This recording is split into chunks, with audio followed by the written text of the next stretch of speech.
Bonjour à tous, on se retrouve pour un nouveau Texama Show. Alors, normalement, le Texama Show sort un petit peu plus tard que d'habitude, un lundi. J'étais assez bien occupé. D'ailleurs, c'est un truc que je voulais un petit peu parler. News un petit peu de la chaîne, et puis on va passer à news de l'actualité technologique. Vous avez la table des matières toujours en bas, comme d'habitude. C'était au niveau de la chaîne. Le truc, c'est que j'aime beaucoup faire ce genre de vidéos. Mais le problème que j'ai, c'est que je l'ai fait sur mon temps libre. Et du coup, des fois, j'ai pas de temps libre et j'ai pas le temps de faire ces vidéos-là, alors que j'aime assez bien les faire en fait. La raison pour laquelle je les fais sur mon temps libre, c'est que c'est pas mon travail, c'est vraiment, je le fais pour le pur plaisir. Mon travail, c'est une chaîne gaming, pour ceux qui ne la connaîtraient pas, que j'ai à côté, où je fais des vidéos, je fais des streams et tout ça, et c'est ce qui me permet de gagner actuellement ma vie en tout cas. Le truc, c'est que j'ai déjà réfléchi plusieurs fois à me dire, est-ce que je ne pourrais pas faire aussi en quelque sorte de cette chaîne un peu aussi une extension de mon travail tout simplement, et le faire déjà premièrement des vidéos de meilleure qualité, ça c'est le plus important, des vidéos où j'explique mieux, c'est mieux édité, je prends plus le temps d'éditer, mais que ça reste quand même assez court. Je veux que les vidéos fassent maximum 10 minutes, à part si c'est des projets spéciaux évidemment, ou le Texama Show qui fait évidemment bien plus que 10 minutes parce qu'on parle de toute l'actualité. Donc si vous avez des suggestions sur comment je pourrais le faire, quelle manière de monétiser cette chaîne, que ce soit juste des pubs, juste le soutien des gens pur, par exemple Patreon, un Tipeee, ou bien tout simplement avec des pubs, mais des pubs que je fais moi-même. Beaucoup de chaînes technologiques dans la communauté anglaise, par exemple, leur gros revenu, c'est par exemple, ils ont en début de vidéo, ils font « Ah, on se retrouve pour une vidéo, on va parler de tel produit », mais avant, un message de notre sponsor, et puis ils ont juste un message de 15 secondes, 10 secondes, où ils parlent de, je sais pas moi, une gourde, voilà, la gourde machin chouette chose, vous pouvez l'acheter à tel lien. Bon, évidemment, en général, c'est un rapport avec la technologie, genre une carte graphique, un boîtier ou n'importe quoi. Le problème, évidemment, avec ce genre de choses, c'est qu'il faut beaucoup de contacts pour évidemment avoir des marques qui sont prêtes à payer des pubs sur ce genre de vidéos. Donc ça, c'est pas quelque chose que je pourrais mettre en place très honnêtement, même si je pense que c'est la meilleure façon de le faire honnêtement. Je pense, enfin, je sais pas vous, mais ouais. Donc voilà, si vous avez des idées, si vous pensez que je devrais faire ça aussi ou je ne devrais pas, je mettrai un petit sondage en plus dans le petit i au-dessus, où vous pourrez juste dire, pensez-vous que la chaîne devrait devenir... Alors, je garderai toujours ce côté, alors je vais le dire directement, mon but c'est pas de faire du clickbait, mon but c'est pas de faire des vidéos à la chaîne en mode ah on sort comme une usine ou autre chose, non, je veux faire des vidéos que j'ai envie de faire et tout ça. Il y aura des vidéos bonus, par exemple quand je fais un unboxing, c'est une vidéo bonus, ça, c'est pas une vidéo travaillée ou autre chose, mais c'est une vidéo bonus, c'est en plus des autres vidéos, et si vous n'aimez pas, il suffit de pas cliquer, c'est pas grave, ok.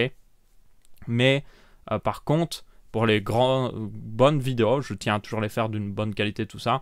Sinon, je ne ferai pas ça tout simplement. Donc, si vous êtes intéressé, je mettrai un sondage dans le petit i. Donc, la première question, c'est est-ce que vous voulez que la chaîne devienne plus professionnelle, qu'il y ait plus de contenu de meilleure qualité, mais aussi qu'il y ait un aspect monétisation d'une manière ou d'une autre, ou alors vous ne voulez pas, ou alors vous restez neutre. Et si vous avez des idées pour la monétisation, ce que vous aimez, est-ce que vous préférez que ce soit bêtement des pubs en début de vidéo? C'est pas le meilleur moyen de monétiser, je dois le dire directement. Est-ce que vous préférez qu'il y ait je sais pas moi, un Tipeee ou un Patreon, et puis que vous soyez en mode ah, ok, je donne 1 € chaque mois, et puis voilà, j'ai mes vidéos technologiques ici. Donc voilà, si vous êtes intéressé tout simplement par ce modèle-là, je ne sais pas, je tâte un petit peu ici pour voir. Évidemment, c'est juste on regarde si c'est possible, et si vous êtes tout simplement intéressé à avoir une chaîne qui devienne plus professionnelle, mais pas trop professionnelle, ça garde le côté YouTube. Moi j'aime toujours garder le côté YouTube, je ne veux pas que ce soit genre hyper professionnel, sponsor et tout ça, et puis on oublie totalement l'aspect YouTube, quoi. J'ai pas envie que ça devienne comme la TV, quoi. Donc voilà. Ça, c'était les news de la chaîne. Bon, du coup, on va commencer l'actualité technologique de la semaine. Le truc le plus important qui ne nous concerne pas directement, parce que ça se passe exclusivement aux États-Unis, mais je tenais à en parler parce que c'est assez important, c'est au niveau de la neutralité du web. Donc, la neutralité du web, c'est tout simplement gérer le web de manière neutre. Ça veut dire que peu importe ce que vous faites sur votre connexion, vous avez X gigas, X mégabytes par mois, enfin, de vitesse, en tout cas instantanée. Vous en faites ce que vous voulez. Donc si moi je veux regarder YouTube avec mes 30 mégabits de download et que j'ai 500 gigas par mois, je le fais. Voilà, c'est moi, je fais ce que je veux. Sauf que aux États-Unis, ils veulent enlever cette règle de neutralité du web qui a été mise en place il y a quelques années parce que justement les opérateurs aux États-Unis en abusaient. Le truc, c'est qu'ils sont déjà, ils n'ont pas de concurrence. Ils se sont divisés les États-Unis. Ils se sont arrangés entre eux pour que chacun ait un peu de son territoire. Ils empêchent les nouveaux compétiteurs d'apparaître aussi. Et du coup, ce qu'ils faisaient, c'est par exemple Comcast, ils ont un service TV. Ben, quand ils voyaient Netflix arriver sur le web, Netflix qui était une nouvelle compagnie qui utilisait énormément le web, qui avait besoin du web, eh ben, ils disaient ah ben tous ceux qui sont chez Comcast, eh ben maintenant Netflix ça marche pas très bien, voilà c'est bridé, ça va laguer tout le temps. Et du coup évidemment les gens se disent ah ben Netflix ça marche pas très bien là, bon ben, je vais utiliser Comcast TV à la place. Donc ça c'est quelque chose qui était déjà arrivé, il y a déjà un exemple, il y a déjà un précédent, et donc des règles ont été mises en place par la nouvelle tête du FCC à l'époque. Maintenant, le problème, c'est que la tête du FCC a changé. On en a parlé dans un précédent Texama Show. Et cette personne travaillait déjà chez Verizon, qui est un opérateur là-bas. Donc, c'est un peu comme mettre à la tête de l'agence de protection de l'environnement quelqu'un qui travaillait chez des trucs pétroliers. Vous voyez un petit peu l'ironie de la chose. Et du coup, il veut enlever la neutralité du web en citant notamment des excuses un petit peu à la mort moelleux en mode « Ah oui, mais la concurrence réglera le problème ». Sauf qu'il n'y a pas de concurrence aux États-Unis.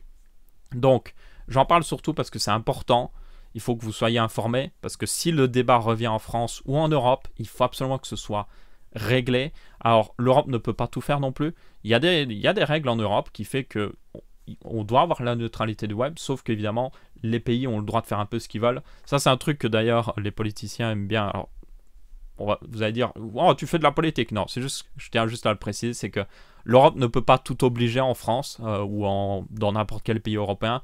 Les pays ont quand même le droit de faire un petit peu ce qu'ils veulent.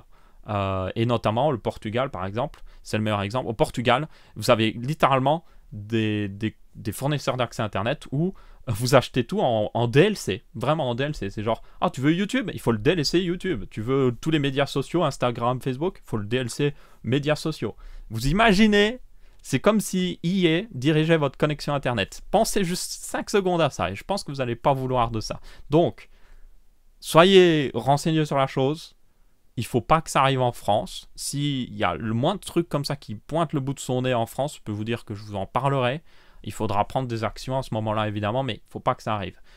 Pour nos camarades aux États-Unis, j'espère vraiment, mais vraiment, ça va être une bataille très dure pour eux, mais j'espère vraiment qu'ils vont sortir en masse, faire des protestations, et qu'ils vont surtout contacter en masse les membres du Congrès pour que ça change. C'est pas garanti. J'espère que ça n'arrivera pas, parce que le problème, c'est que souvent, les États-Unis donnent un exemple, bon ou mauvais, au reste du monde, et puis il y a d'autres gouvernements dans le monde qui sont en mode « on pourrait faire ça nous aussi !» Donc ouais, il faut faire attention à ça, et j'espère que ça n'arrivera pas. Donc voilà, la neutralité du web. Ensuite, on a une news téléphone, c'est au niveau de Samsung qui a apparemment accidentellement confirmé qu'ils étaient en train de faire un Galaxy X, donc un téléphone pliable tout simplement. Alors, c'est pas très étonnant, on va être honnête. Je pense qu'on se doutait tous que forcément il y a des compagnies et surtout Samsung qui travaillaient là-dessus parce que déjà ils ont déjà montré des prototypes d'écrans pliables et tout ça, donc on le savait déjà, mais là c'est déjà beaucoup plus confirmé. Donc là notamment l'information qu'on a eue, c'est qu'il y a une page de support qui est apparue sur le site de Samsung à propos d'un certain SMG 888N0 qui du coup a été certifié pour certains trucs et qui pourrait être justement un téléphone dans le genre. Donc la page de support à mon avis n'existe plus maintenant. Ah si, elle existe. Ah, elle a disparu. Ah si, elle existe toujours en fait. Donc voilà, elle existe. Donc bien souvent, il y a souvent des trucs qui se font leak comme ça avec des pages de support qui commencent à apparaître. Ça reste une rumeur en partie parce que cette page ne donne pas toutes les infos ou autre chose. On a quand même des petites brides d'informations. Je vous mettrai l'article si vous voulez le lire, mais ça reste principalement un petit peu des spéculation, hein, je vais le dire honnêtement, mais c'est quand même quelque chose qu'on se doutait. Et un point qui est très intéressant, je pense, à apporter, c'est que bien souvent, il y a toujours des leaks qui finissent par apparaître au bout d'un moment, mais surtout, quand un produit est encore en préparation, il n'y a pas tout de suite de leak, parce que, bien sûr, le constructeur garde tout scellé, ils veulent pas... Si vous saviez que dans un an, Samsung allait faire un téléphone pliable, vous pouvez préparer votre téléphone pliable avant eux et les contrecarrer avant qu'ils le sortent. Donc c'est pour ça qu'ils sont très très, on va dire, ils font exprès de justement que ça n'arrive pas. Donc là, encore une fois, ça reste une rumeur, mais je pense que c'est quelque chose que clairement arrivera chez Samsung parce que c'est quelque chose qu'ils ont démontré plusieurs fois. Donc là, c'est juste des concepts hein, pour voir un petit peu à quoi ça ressemble. Personnellement, je serais plus intéressé par un téléphone qui est en partie pliable. Peut-être une partie qui est rigide et puis une autre partie qui est pliable ou autre chose, ça pourrait être intéressant. Donc on verra bien ce que ça pourra donner. C'est juste une news un petit peu pour nous faire un petit peu rêveur évidemment parce que voilà, il n'y a pas plus d'informations. Toujours au niveau de téléphone, on a Google Lens qui va arriver dans l'assistant Google dans les prochaines semaines. Donc je vous rappelle, Google Lens, c'est un petit peu Google Goggles, pour ceux qui connaîtraient de l'époque, version 2. Donc c'est en gros, vous pouvez scanner des trucs, vous pouvez... vous avez un panneau, vous êtes dans un pays étranger, vous êtes devant un panneau, vous le scannez avec l'assistant Google et puis vous le traduisez, il vous donne des informations. Vous scannez la devanture d'un restaurant, ça vous donne des informations sur le restaurant, des trucs dans le genre. Donc Google Lens est un peu une évolution de Google Assistant qui permettrait de l'utiliser même dans plus d'endroits et surtout d'une manière plus, pas forcément « Hey Google, fais ci, fais ça ». Donc c'est plutôt intéressant. C'est évidemment que disponible sur le Pixel pour le moment. Donc vous attendez pas à le voir sur votre Galaxy ou je ne sais quel LG ou je ne sais quoi encore. Mais selon moi, c'est assez intéressant. J'aime assez bien cette idée-là. Autant l'assistant Google, j'aime pas trop. Autant Google Lens, le fait de pouvoir juste scanner un truc vite fait, c'est traduit, vous avez des informations. Ça, j'aime plutôt bien en fait. C'est plutôt pratique en fait. Donc, on verra ce que ça donnera justement dans les prochaines semaines vu qu'on va pouvoir le tester.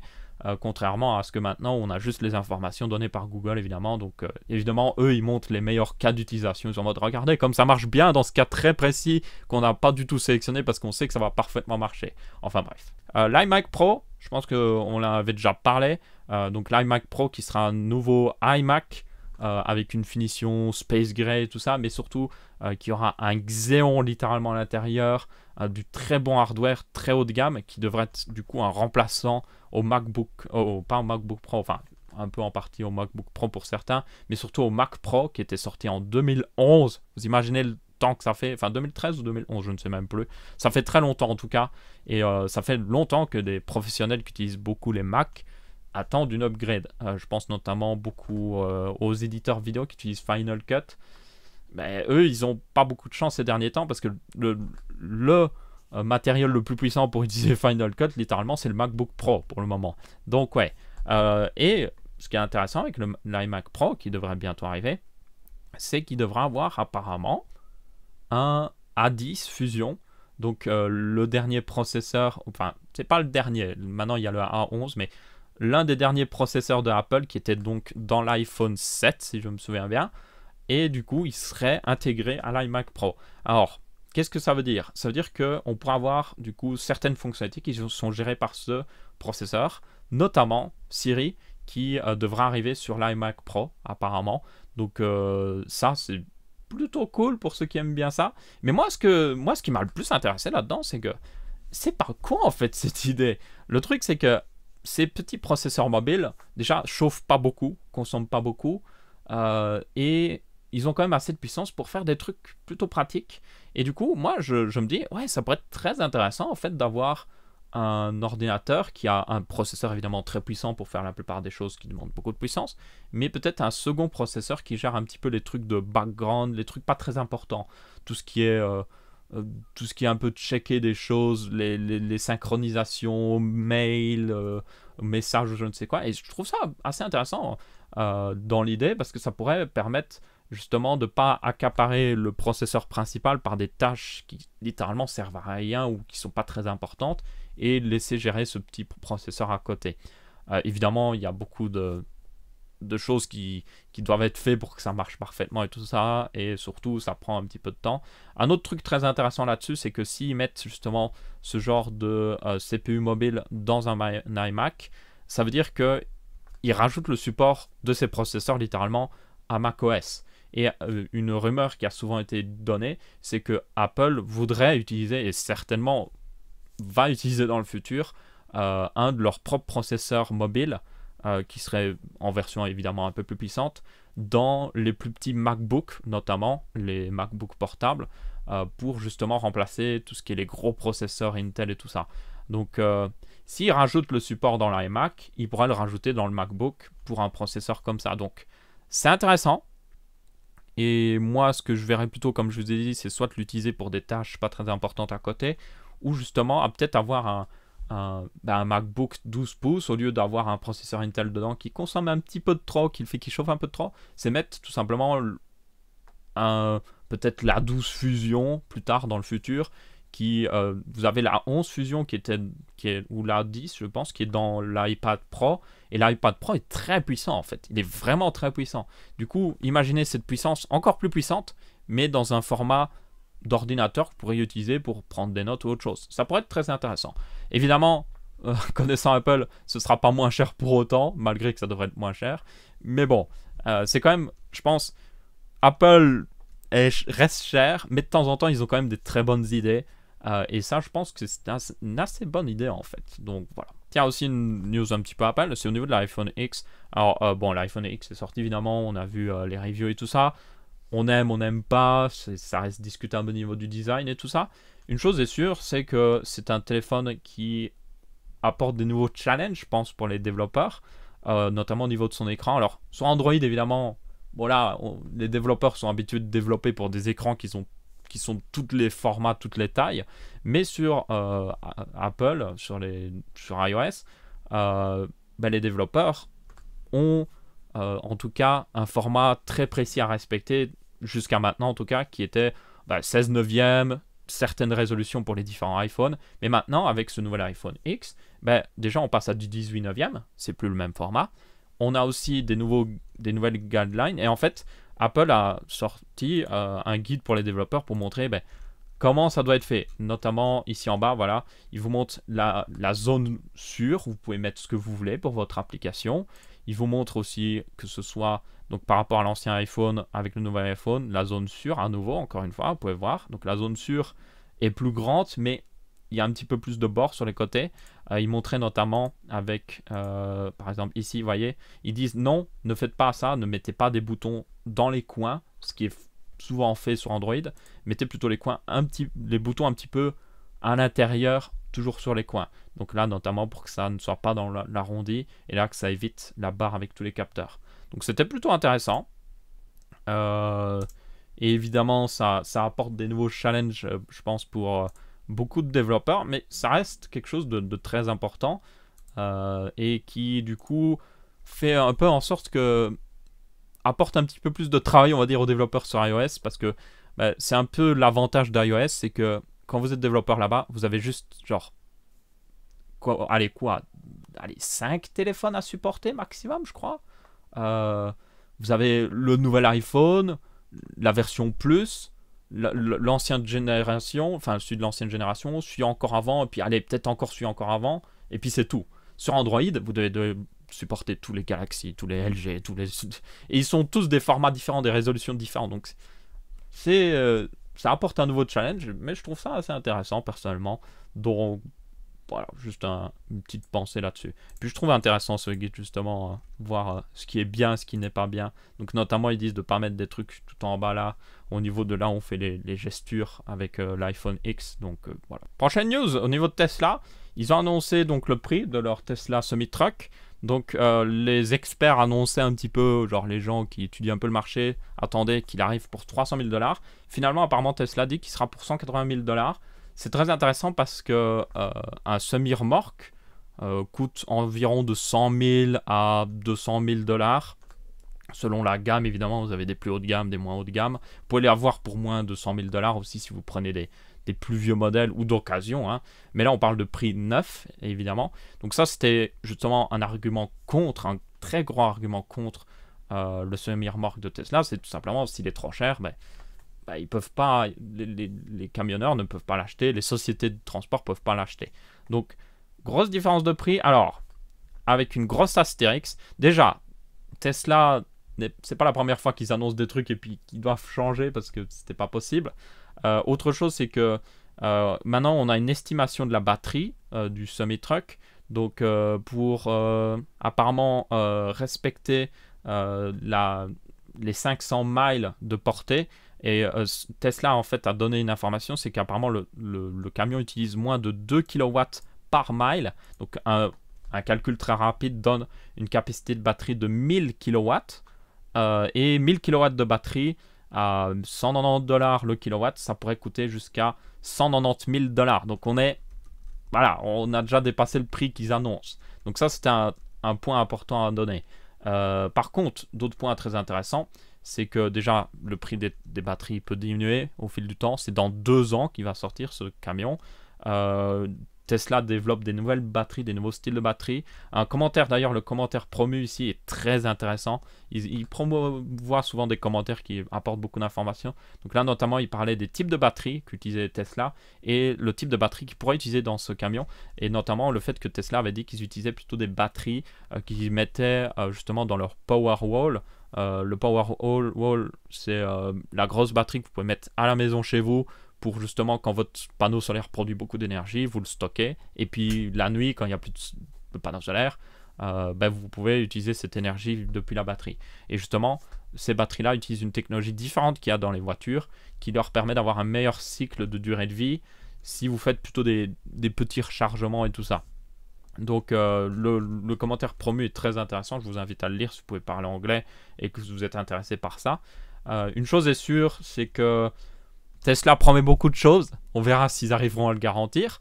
D'ailleurs, dans le dernier Texama Show, on avait parlé de ça. Alors oui, évidemment, je ne dis pas que c'est la solution, les camions électriques. Il y a beaucoup de désavantages. Notamment, quelqu'un indique dans les commentaires apparemment qu'en Europe, ce serait peut-être compliqué au niveau des compagnies d'assurance à cause de la forme du camion. Ça, je ne sais pas trop à ce niveau-là. Et aussi, déjà le prix sera un problème, le fait qu'il faudra trouver un endroit à le recharger, avoir la capacité électrique de le recharger parce que ça consomme quand même. L'air de rien, c'est si vous avez une installation électrique normale, 10 000 kilowatts, non 1000 kilowatts de batterie, même en une nuit, n'arriverait pas à recharger ça, vraiment. Donc si vous ne pouvez pas utiliser votre camion le lendemain après l'avoir rechargé la nuit, c'est très problématique si vous êtes camionneur. Donc il y a quand même pas mal de problèmes, beaucoup d'interrogations, beaucoup de trucs. Mais un autre truc qu'ils ont garanti par contre, c'est que, et ça c'est quand même véridique, c'est qu'un camion électrique a moins de pièces qui bougent. Il y a juste les roues, les moteurs derrière les roues, il y en avait 4, il me semble, 3, 4. Mais c'est à peu près tout. Il n'y a pas un énorme moteur avec plein de pièces qui bougent de partout, un arc de transmission ou autre chose. Non, il n'y a pas tout ça. Donc ça veut dire qu'au niveau de la maintenance, c'est plus facile. Tant que vous êtes Tesla, évidemment, parce que vous connaissez vos moteurs, mais évidemment pour un mécanicien, ce serait un peu plus compliqué. Et ça offre une meilleure durée de vie, tout simplement, au camion. Et aussi avec ces nouvelles batteries, si vous lisez le commentaire promu, il pourrait quand même fournir une assez bonne durée de vie de batterie.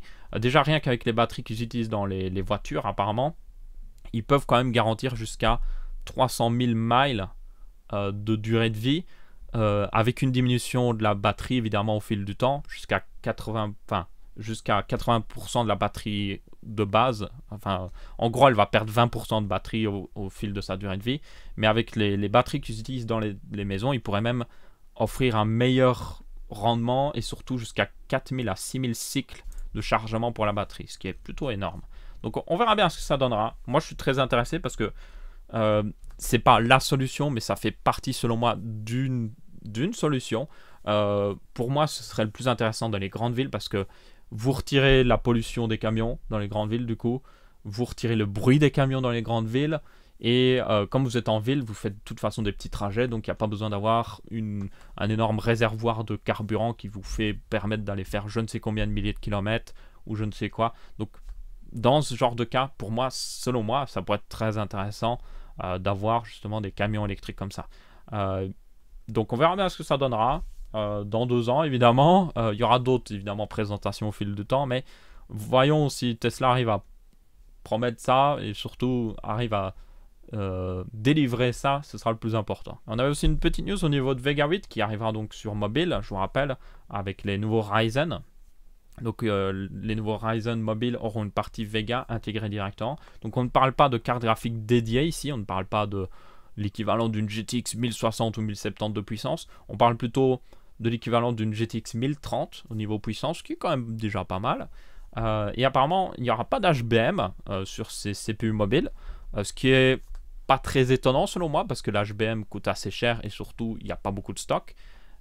Mais qui a un peu étonné parce que jusqu'à maintenant, en fait, AMD avait montré souvent des CPU justement mobile avec de la HBM. Donc là, ils sont un peu revenus en arrière. Donc ils utiliseraient tout simplement la DDR4 du PC. Donc c'est ce qui est notamment fait pour beaucoup de trucs graphiques intégrés. Donc par exemple, si vous avez un processeur Intel avec un chipset graphique intégré, HD 620 ou je ne sais quoi, eh ben, ce chipset graphique utilise la mémoire du PC comme mémoire graphique en gros. Donc c'est pas ce qu'il y a de plus performant. Il faut une mémoire à haute fréquence pour avoir des meilleures performances, mais ça dépanne quand même assez bien. Donc là, il y aurait 256 MO de cache sur la puce mobile. Et en plus de ça, il utiliserait donc les X gigas de mémoire sur le PC. Donc ça veut dire que il faudra faire attention que ces PC aient suffisamment de RAM et qu'ils aient une bonne RAM très rapide, ou sinon les performances en souffriront. Donc voilà, un truc en partie pas très étonnant, mais en partie étonnant comme j'avais pu le dire. Donc on verra ce que ça donnera. Personnellement, je suis assez impatient de voir. Je vais essayer de voir si je peux dégoter un Ultrabook justement sur Ryzen Mobile pour faire des tests, tout ça, voir ce que ça donne, si c'est utilisable et tout ça. Parce que on a enfin de la concurrence sur le mobile. Et selon moi, c'est très intéressant. Sinon, il y a EK qui a dévoilé un nouveau kit de water cooling. Alors, EK avait déjà fait le Predator X240 et X280 et X360, il me semble. Donc, c'était des kits de water cooling intégrés en un. Donc, un peu comme fait Corsair et tout ça. Mais EK, comme eux, ils font du vrai gros water cooling. Que vous devez monter par vous-même, eh bien, ils avaient fait un petit peu un kit hybride où en gros, ils utilisent des pièces et tout ça. En gros, vous pouvez le redémonter, rajouter des radiateurs et tout ça. Ils avaient notamment fait un truc avec un Quick Connect qui vous permettait de rajouter le GPU dans le cycle de refroidissement. Et là, ils ont présenté une nouvelle version de ça, améliorée, totalement changée, qui est assez différente. Donc, la première version utilisait encore des pièces de water cooling classiques, en fait. Donc, vraiment, le water block, c'était un water block que vous pouvez utiliser comme water block pour un full système de water cooling et tout ça. Sauf que là, non. Ils ont enfin un système où vous voyez qu'on a la pompe au-dessus du CPU, donc comme un système water cooling classique, mais leur approche est différente. En gros, vous achetez le water block CPU, qui est conçu soit pour Threadripper, soit pour Intel et AM4 combinés. Donc Threadripper, c'est évidemment parce que Threadripper est énorme. Et en plus de ça, donc ça vous coûtera par exemple 60 €. En plus de ça, vous devez acheter le kit avec des connecteurs rapides qui se déconnectent pour avoir un radiateur. Donc il n'y a pas de radiateur par défaut avec le kit, juste CPU qui sera comme ça. Donc. Et ça vous coûterait, selon évidemment la taille de radiateur, de 137 à 186 € selon la taille. Donc, c'est cher. Déjà, on peut le dire directement, c'est cher. C'est beaucoup plus cher que la plupart des gros kits de water cooling, notamment, je pense, les Kraken X62 qui sont les plus hauts de gamme actuellement chez NZXT, qui sont souvent les plus recommandés. Ils coûtent genre 160-180 € si je me souviens bien. Donc là, on est rien que pour le prix du radiateur, sans compter le prix de la pompe ici, on est déjà au-dessus. Toutefois, ça reste moins cher que le kit Predator avant, parce que le kit Predator d'avant coûtait jusqu'à 300 €. Donc là, on a une petite diminution. Et surtout, on a un avantage, c'est que c'est modulaire. C'est assez modulaire et c'est assez intéressant. Déjà, si vous avez un problème avec la pompe, vous n'avez pas besoin d'enlever le radiateur. Vous pouvez juste déconnecter la pompe, l'enlever, l'envoyer à EK pour remplacement, recevoir une nouvelle pompe, directement la réinstaller, rebrancher et vous êtes reparti. Contrairement à un kit de water cooling classique où vous devez démonter le radiateur aussi en plus. Ça permet aussi de peut-être dans le futur de pouvoir réutiliser facilement le kit pour d'autres choses, notamment peut-être l'intégrer à un vrai système de water cooling, ou peut-être, à mon avis, dans le futur, ce qu'ils feront, c'est que vous avez un kit GPU où vous pouvez rajouter le GPU dans le cycle de refroidissement du liquide, et comme ça, vous avez utilisé les connecteurs rapides, et vous pouvez rajouter le GPU, vous pouvez rajouter aussi un autre radiateur, et la caméra vient de se couper. Donc vous rajoutez un autre radiateur pour gérer la chaleur que génère le GPU et tout ça. Donc ça, c'est plutôt intéressant. C'est une autre façon de le voir que leur kit Fluid Gaming. Donc le kit Fluid Gaming, c'est justement le kit en aluminium qui coûte pas trop cher en fait, que vous pouvez avoir genre pour même moins cher que ça en réalité, et qui est un vrai kit de water cooling que vous devez faire par vous-même là par contre. Donc intéressant, à voir ce que ça donne. Je pense que ce sera surtout le plus intéressant si ils sortent un kit GPU que vous pouvez connecter rapidement, facilement pour la plupart des gens, et que du coup ça simplifie le water cooling en gros. Et enfin, dernière news, c'est au niveau de Thermaltake qui a annoncé un point qui est un peu bizarre. J'ai juste intégré. Alors, il y a beaucoup de boîtiers qui sont annoncés chaque semaine, mais celui-là était un peu spécial, du coup, je trouvais intéressant. Donc, c'est le Core P90 qui s'inspire un petit peu du Core P, je ne sais plus comment, 60, je crois, qui était un boîtier que vous pouviez soit utiliser comme un boîtier normal, soit comme une table de bench, ou soit le fixer au mur. Là, on a une évolution un petit peu différente où, en gros, le boîtier a une forme un peu spéciale, comme vous pouvez voir. Et vous avez donc les composants ici avec l'alimentation. Et là, vous pouvez mettre genre radiateur de water cooling et tout ça. Puis vos SSD. Et puis vous avez un arrière. Voilà, ici, vous pouvez planquer tous les câbles et tout ça. Donc, intéressant, je suppose. Bon, il n'y a pas de fil de poussière. Donc, attendez-vous que la poussière rentre partout. Et surtout, ne vous attendez pas à ce que le boîtier atténue une partie du bruit généré. Mais ça peut être intéressant pour certaines personne, je suppose, même si c'est un peu truc de niche. Donc ouais, et je suis pas sûr au niveau des câbles par contre qui sont très arc-en-ciel là. Ça, il n'y a pas à dire. C'est sacrément arc-en-ciel. C'est très RGB tout ça, mais bon. Enfin bref, voilà, c'est à peu près tout pour ce Texama Show. J'espère que vous avez bien apprécié. Du coup, d'ailleurs, je viens de remarquer, mais au moment où je le tourne, il sortira certainement pas lundi, il sortira mardi. Donc je m'excuse d'avance pour le retard. Ça ne devrait plus arriver. C'est juste vraiment que ça a été une semaine assez compliquée la semaine dernière. Et comme je vous dis, je le fais pour le plaisir. Donc, je le fais quand j'ai du temps libre et que je n'ai pas autre chose à faire. Donc, ma foi, n'hésitez pas vraiment à remplir le petit sondage au-dessus, à laisser vos commentaires si vous avez des suggestions ou autre chose. Je suis très intéressé de voir que, tout simplement ce que vous pensez de peut-être transformer cette chaîne vers une chaîne un peu plus professionnelle, un peu plus déjà plus fixe au niveau des sorties des vidéos et plus intéressante selon moi, parce que évidemment quand on entre plus dans un marché professionnel, on peut avoir des meilleurs produits à tester, faire des trucs plus intéressants tout simplement. Enfin bref, merci à tous d'avoir regardé, n'hésitez pas à laisser votre avis, que ce soit en pouce bleu et pouce rouge en commentaire. On se retrouve pour un prochain Texama Show et je vous dis salut à tous.